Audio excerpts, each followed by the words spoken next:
And well, breaking news coming in at this point, B.S. Yeddyurappa has written to the Election Commission alleging irregularities in the way the recent elections were conducted in Karnataka. And in fact, in his letter, he is pointing fingers at the Congress and accusing the Election Commission officials of ignoring irregularities. In fact, I hold a copy of this letter and I read from it.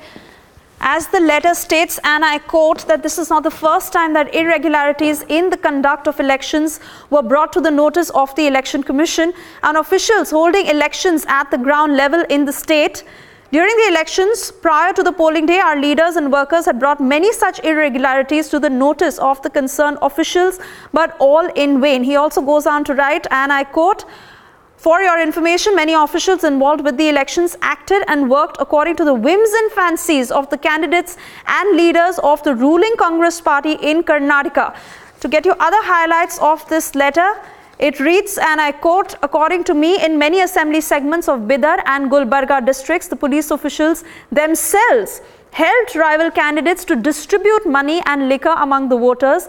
All the complaints of BJP and its leaders failed to make any impact on the officials.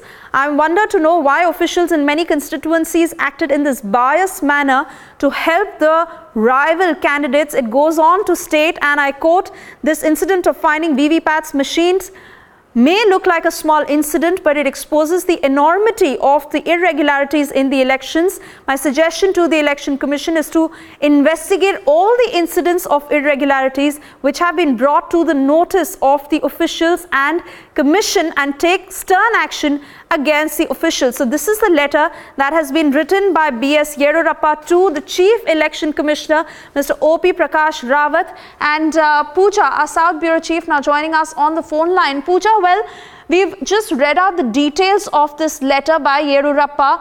What more? How can you throw light into all his allegations? Well, he's made some very, very serious allegations, and he's gone as far as suggesting that he believes that in districts like Bidar and Gulbarga, several police officials themselves have been involved in malpractices during the time of election. He says that even the postal ballots and VVPAT machines were misused by certain parties with the help of state machinery. An allegation that directly points fingers at the Congress party that was, at that point of time, the outgoing government. Whether the EC will look into all this and, launch an investigation, and if they do, then what will the further course of action be? We're trying to get a sense of that from the Election Commission. But the letter coming this time from B.S. Yeddyurappa, who, of course, the BJP state president here, as well as the chief ministerial candidate, is something that the Election Commission will have to look into very, very seriously and come up with some clarification as to how those the boxes of the machines were found in Basavana Bagewadi village in Bijapur district a few days ago. Right, Pooja, thank you so much for bringing us all these details. Of course, we'll continue to track more inputs on this.